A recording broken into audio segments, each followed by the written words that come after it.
નમસ્કાર મિત્રો, સ્વાગત છે તમારું અમારી યુટ્યુબ ચેનલ છોડ સાહિત્ય અને શિક્ષણમાં. હું છું પ્રાધ્યાપક આર.કે. વાળા અને આપણા માટે લાવ્યો છું એક અનોખો અને જોવા જેવો વિડીયો. મિત્રો, અમે જઈ રહ્યા છીએ અમારા ઓળખીતાના ફાર્મ હાઉસમાં.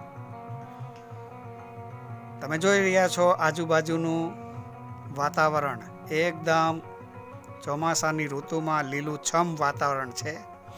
અને આ ખેડૂત ભાઈ છે એ ખેતીની સાથે પશુપાલનનો વ્યવસાય પણ કરે છે.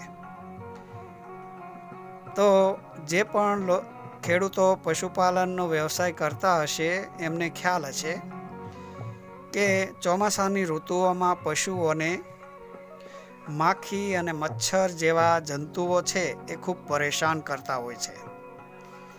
પશુઓને બેસવા ન દે, પશુઓને ચેન ન પડે. એટલે કેટલાક ખેડૂતો છે એ અવનવા પ્રયોગો એના માટે કરતા હોય છે. ધુમાડો કરે અને કોઈ પાવડર છંટકાવ કરે. પણ આપણે જે જોવાના છીએ તે અનોખો પ્રયોગ છે. તમે જુઓ છો, આ છે એ ખેડૂત ભાઈ છે, એમનું ફાર્મ હાઉસ અને આ છે પશુ રહેઠાણ. તમે જુઓ છો, જગ્યાએ જગ્યાએ પ્લાસ્ટિકની પારદર્શક થેલીઓ છે એ પાણીથી ભરીને લટકાવેલી છે. તમે જુઓ, નીચે ગાયો છે. આ જે ખેડૂત ભાઈ છે તેમની ગાયોની ખૂબ જ સંભાળ રાખે છે. પંખાઓ અને સારું એમને ચારો મળી રહે છે. પણ ચોમાસામાં એને તકલીફ ન પડે માખીના ઉપદ્રવની, એટલા માટે એમણે એક નવો જ જુગાડ કરેલો છે. ખૂબ જ સસ્તો જુગાડ છે અને આપણે ન જોયેલો હોય એવો જુગાડ છે. તમે જોઈ રહ્યા છો ગાયોને. એમણે પ્લાસ્ટિકની પારદર્શક થેલી છે, આ થેલીમાં પાણી ભર્યું છે અને પછી એ લટકાવેલી છે. તેમનું કહેવાનું છે કે આ જુગાડથી માખીઓ છે એ આવતી નથી. ખબર નહીં કોઈ વૈજ્ઞાનિક પ્રક્રિયા થતી હોય કે ખબર નહીં, પણ આ જુગાડથી માખીઓ આવતી નથી અને પશુઓને રાહત રહે છે.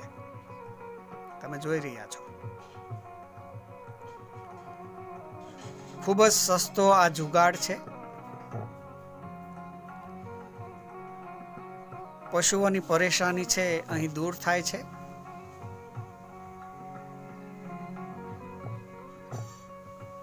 તમે જુઓ છો લટકાવેલી થેલીઓનો. તો આ જુગાડ ઘરે પણ આપણે કરી શકીએ. પશુપાલન કરતા હોય એ લોકો પણ આ જુગાડ કરી શકે. તમે જુઓ, એક પણ માખી નથી. તો મિત્રો, આ હતો આજનો વિડીયો. વિડીયો ગમ્યો હોય તો વિડીયોને લાઈક, શેર અને કોમેન્ટ કરજો. અમારી ચેનલમાં હજુ પણ તમે નવા હોય તો ચેનલને સબસ્ક્રાઈબ કરજો. આપણે ફરી મળીશું એક નવા જ વિડીયો સાથે. ત્યાં સુધી આપની સંભાળ રાખજો. ત્યાં સુધી આપ સૌનો ખૂબ ખૂબ આભાર. ધન્યવાદ.